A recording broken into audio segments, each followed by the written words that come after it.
अगर जंग के दौरान टैंक्स के एक फॉर्मेशन को पानी सामने मिल जाए तो वो क्या करेंगे, और क्या आपने कभी पानी में चलने वाले टैंक्स के बारे में सुना है? दोस्तों, वर्ल्ड वॉर 2 के जमाने से एम्फीबियस असॉल्ट व्हीकल्स यूज में हैं। ये ऐसे स्पेशलाइज्ड टैंक्स होते हैं जो पानी में लॉन्च किए जाते हैं। ये पानी में तैर कर सामान, हथियार, गोला बारूद और सैनिकों को एक जगह से दूसरी जगह ले जा सकते हैं। ये स्पेशली मॉडिफाइड टैंक्स होते हैं जिसमें ऑक्सीजन के लिए एक ब्रीदिंग ट्यूब दी होती है जो वर्टिकली इरेक्ट हो जाती है, और जब टैंक पानी में फ्लोट कर रही होती है तो इसका क्रू जो इसको अंदर चला रहा होता है उनको ऑक्सीजन सप्लाई करती है। चाहे बीहड़ बंजर जमीन हो, जंगल हो या नदियों का पानी, इन टैंक्स को रोकना नामुमकिन है। क्या इंडिया के पास ऐसी टैंक्स है? इंडियन आर्मी के पास T-90 भीष्म और सारथ 2 ऐसे टैंक्स हैं जो एम्फीबियस कैपेबिलिटी रखते हैं और पानी में भी चल सकते हैं। सारथ को तो इंडियन आर्मी का विजय रथ कहा जाता है। पानी में उतरने से पहले इसमें क्विक ऑटोमेटिक मॉडिफिकेशन होता है और ये एक बोट के शेप की बन जाती है जो पानी में भी 10 किलोमीटर प्रति घंटे की स्पीड पकड़ सकती है। किसी भी आर्मी को ये एक ऐसी बेहतरीन रीच देते हैं कि उसके दुश्मन कांप जाए। कमेंट्स में हमें बताइए कि पानी में चलने वाले टैंक्स आपको रोल्स रॉयस की गाड़ियां वास्तव में सड़कों पर कितना एवरेज देती हैं? इंडिया में किसी भी गाड़ी के लॉन्च होने से पहले उसे automotive research association of India भेजा जाता है। यहाँ पर गाड़ियों को 10 लीटर का तेल डालकर रोलर्स के ऊपर आइडियल कंडीशन में चलाया जाता है और अकॉर्डिंगली गाड़ी की एफिशिएंसी कैलकुलेट कर ली जाती है। यही वो एवरेज होता है जो इंडिया में हर कार क्लेम करती है। पर रियल लाइफ में सड़कों पर अलग अलग जगह पर गड्ढे होते हैं, फ्रिक्शन होता है, ट्रैफिक होता है, इसीलिए एवरेज अलग निकल के आता है। रोल्स रॉयस फैंटम का ARAI के अकॉर्डिंग 9.8 किलोमीटर का एवरेज होता है, जबकि रियल में ये 6.2 किलोमीटर का एवरेज देती है। रोल्स रॉयस घोस्ट जो कि सबसे ज्यादा एवरेज क्लेम करती है 14.4 किलोमीटर पर लीटर का, जबकि ये 4.7 का ही दे पाती है। रोल्स रॉयस रैप 10.2 का क्लेम करते हैं और 6.1 का एक्चुअली में मिलता है। रोल्स रॉयस डॉन 9.8 का क्लेम करती है और 6.8 का एक्चुअली में डिलीवर करती है। रोल्स रॉयस की SUV कुलिनन 9.5 का क्लेम करती है और 6.1 किलोमीटर का एवरेज दे पाती है। वैल्यू एडिशन वाली जानकारी के लिए प्लीज लाइक कीजिए वीडियो को और सब्सक्राइब कीजिए।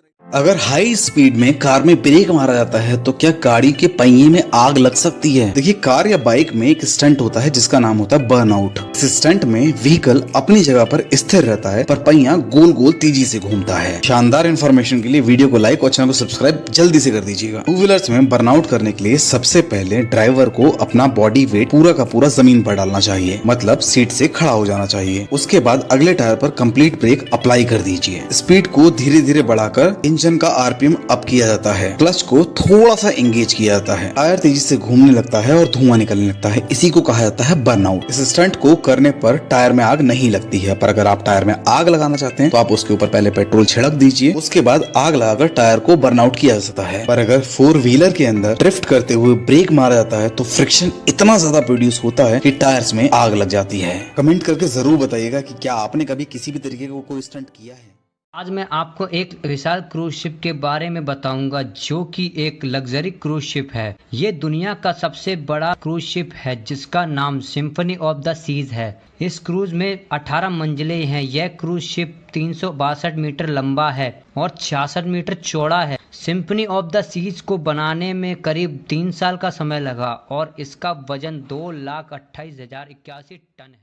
दोस्तों, अक्सर आप लोगों ने देखा होगा कि हेलीकॉप्टर जहां उतरता है वहां पर H का निशान रहता है, लेकिन क्यों रहता है दोस्तों, चलिए जानते हैं इसी के बारे में। हेलीपैड हेलीकॉप्टर के उतरने अर्थात पार्किंग करने का स्थल होता है। आकाश के ऊपर से हेलीपैड स्पष्ट रूप से दिखाई दे, शायद इसलिए एक बड़ा सा H लिखा जाता होगा। दोस्तों, इस वीडियो में मैं H के बारे में अपने अंदाजे से बता रहा हूँ क्योंकि सामान्यतः वाहनों की पार्किंग पर P फॉर पार्किंग का साइन बोर्ड लगाया जाता है, इसलिए हो सकता है कि हेलीपैड के लिए भी H साइन का इस्तेमाल किया जाता होगा। दोस्तों, इस बारे में आपका क्या विचार है हमें कमेंट सेक्शन में जरूर लिखिएगा और हम हर रोज फैक्ट वीडियोस और नॉलेजेबल वीडियोस लाते रहते हैं। उसके लिए वीडियो को लाइक, शेयर एंड चैनल को सब्सक्राइब जरूर करिए। लोगों के बढ़ते शौक के चलते लोग पैसों को कुछ नहीं समझते, या यूं कहें कि फिजूल खर्चों को लोग अपना शौक मानते हैं। अभी हाल ही में दुबई के आबू धाबी में एक तेल अरबपति ने अपनी मर्सिडीज बेंज को प्योर व्हाइट गोल्ड से बनाया है। इसमें 18 किलो सोना लगा हुआ है और आप जानकर हैरान हो जाएंगे कि यह कार 2 सेकंड में 0 से 100 किलोमीटर तक पहुंच सकती है।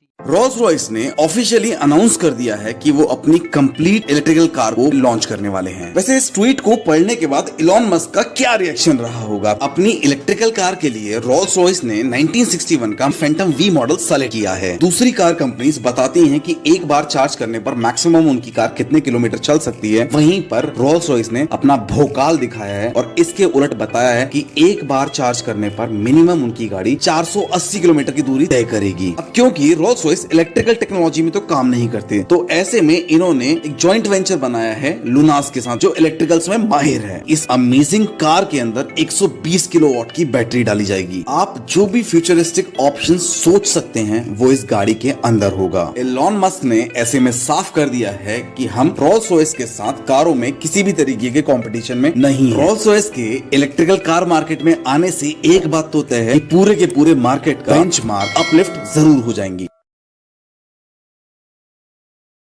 क्या आपने कभी सोचा है हवाई जहाज हेलीकॉप्टर की तरह सीधे ऊपर क्यों नहीं उड़ते? क्यों हवाई जहाजों को रनवे पे कई किलोमीटर दौड़ाकर उड़ाने की जरूरत पड़ती है? आपके मन में आ रहा होगा कि हवाई जहाज भारी होता है तो हेलीकॉप्टर की तरह तो ऊपर उड़ नहीं पाएगा, पर दोस्तों कहानी बिल्कुल अलग है। 1960 के दशक में एक शहर से दूसरे शहर तक जाने के लिए हवाई जहाज से जो समय लग रहा था वो बसों और कारों से लगने वाले समय से ज्यादा होने लगा था। 1959 में हवाई जहाज और हेलीकॉप्टर का जो कॉम्बिनेशन डिवाइस किया गया, रोटाडाइन सीधे ऊपर उड़ता और कई सारे पैसेंजर्स को एक साथ लेकर अपने डेस्टिनेशन पे तुरंत पहुंच जाता। तो रोटाडाइन इतना ही शानदार था तो आजकल क्यों नहीं उड़ता? रोटाडाइन की सबसे बड़ी प्रॉब्लम थी उसके बड़े पंखे की आवाज, और क्योंकि एयरलाइंस के कस्टमर अमीर होते हैं उनको आवाज नाकाबिले बर्दाश्त थी, और इस आवाज को रिड्यूस करने के लिए रोटाडाइन को कोई फंडिंग ही नहीं मिली। और ऐसे में DC-3 जो कि हमारे बिल्कुल आज के हवाई जहाज के जैसा था, लॉन्च हो चुका था और दुनिया को पसंद आ गया था, और रोटाडाइन को कभी मौका ही नहीं मिला। कहानी अच्छी लगी हो तो लाइक सब्सक्राइब जरूर कीजिए। आपने लोगों को मैचिंग के कपड़े या फिर मैचिंग की एक्सेसरीज पहनते देखा होगा, पर लंदन में एक इंडियन सरदार जी हैं जो अपने पगड़ी के कलर से मैच करते हुए रोल्स रॉयस चलाते हैं। रूबिन सिंह एक बिजनेसमैन है जो ब्रिटेन में रहते हैं। इन्हें शुरू से ही रंग बिरंगी पगड़ियां पहनने का शौक है। जब बुरी परिस्थितियों में इनको इन्हीं की कंपनी से निकाल दिया गया तो कई लोगों ने इनका मजाक उड़ा के कहा कि सरदार जी रंग बिरंगी पगड़ियां पहनने से बिजनेस नहीं चलता।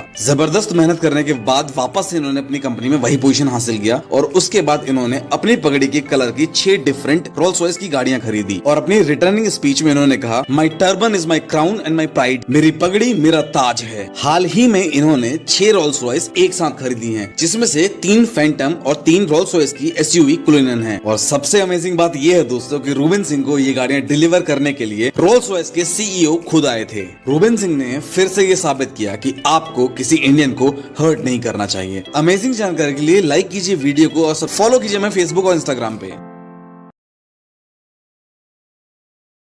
रोल्स रॉयस ने एक गाड़ी बनाई है जिसकी कीमत है 200 करोड़ रुपए की। इस गाड़ी में न सोना है, न चांदी है, हीरे जवाहरात कुछ नहीं है इस गाड़ी में। तो सवाल उठता है कैसे पहुंच गई ये गाड़ी 200 करोड़ रुपए की? रोल्स रॉयस ने अपने सारे कस्टमर्स को बुलाकर पूछा कि वो अपनी गाड़ी में क्या चाहते हैं। रोल्स रॉयस कार्स के जो अरबपति ओनर्स कहा, जब मैं अपना प्राइवेट जेट उड़ाता हूँ तो जेट में जो ऊपर की तरफ से देखने पर व्यू आता है वो अमेजिंग होता है। किसी ने बताया कि जब मैं अपनी बेशकीमती यॉट यानी कि नाव चलाता हूँ तो मुझे एक अमेजिंग फीलिंग आती है। बाकी मेजोरिटी ने कहा कि वो सेलिब्रेशन करना चाहते हैं। रोल्स रॉयस ने बोटेल नाम की कार बनाई है जिसमें सनरूफ की जगह पर जेट का रूफ लगाया है। कार की टेल को एक बोट के शेप का रखा गया है। इस कार में पिकनिक टेबल है, डिनर सेट है, चेयर है, शैंपेन फ्रीजर है, कटलरी है, ओवन है। ये गाड़ी नहीं है, चलती फिरती पार्टी की दुकान है। बाकी अगर आपने अपने पूरे मोहल्ले के फेफड़े बेचकर 200 करोड़ रुपए इकट्ठे कर लिए तो भी आप ये गाड़ी नहीं खरीद सकते, क्योंकि 200 करोड़ इसका एक शोरूम प्राइस है, टैक्स इसके ऊपर लगेगा। मजा आया हो तो लाइक जरूर कीजिएगा, सब्सक्राइब जरूर कीजिएगा।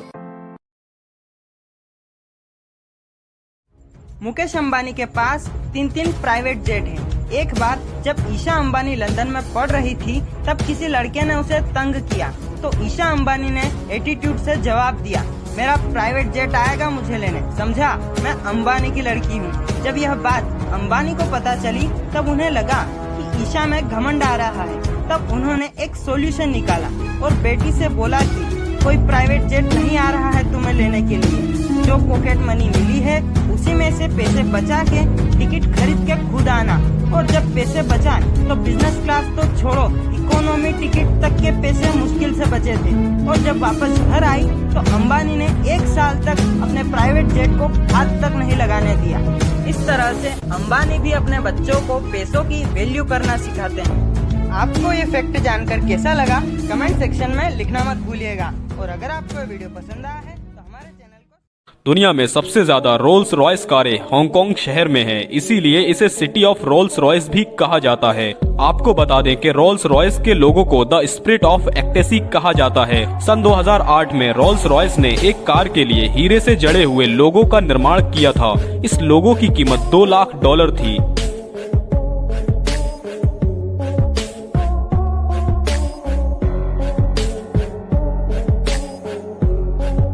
ना इंटरेस्टिंग फैक्ट? क्या आप इससे पहले इस फैक्ट को जानते थे? अगर नहीं जानते थे तो ऐसे ही अमेजिंग फैक्ट्स को देखने के लिए अभी हमारे चैनल को सब्सक्राइब करें और जुड़े रहें हमारे साथ।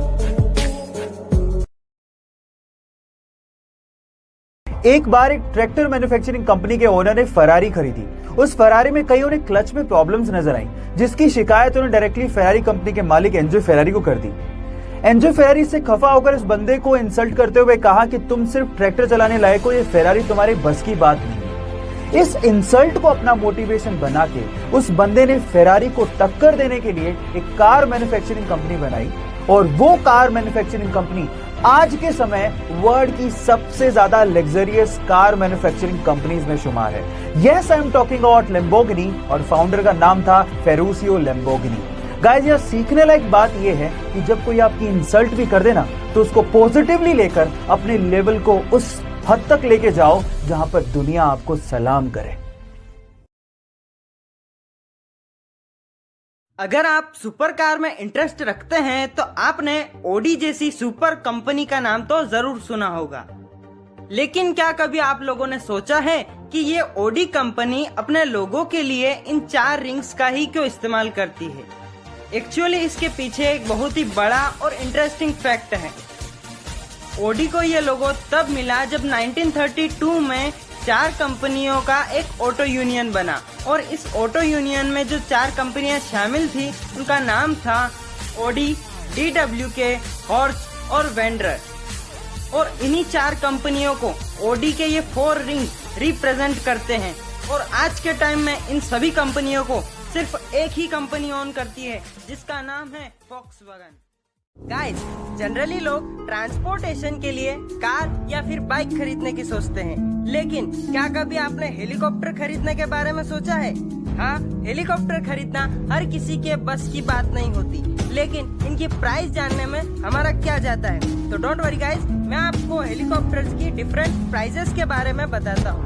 एक नॉर्मल हेलीकॉप्टर को खरीदने के लिए आपको करीब 2,50,000 $, यानी कि 1,71,00,000 रुपए चुकाने पड़ सकते हैं। और अगर आप एक अच्छी क्वालिटी का हेलीकॉप्टर खरीदते हैं तो उसकी कीमत लगभग 4,80,00,000 रुपए है। आपको ये फैक्ट जानकर कैसा लगा कमेंट सेक्शन में लिखना मत भूलिएगा, और अगर आपको वीडियो पसंद आया है तो हमारे चैनल को सब्सक्राइब करके बेल आइकन को प्रेस करना मत भूलिएगा। मिलते हैं एक और नए और इंटरेस्टिंग फैक्ट के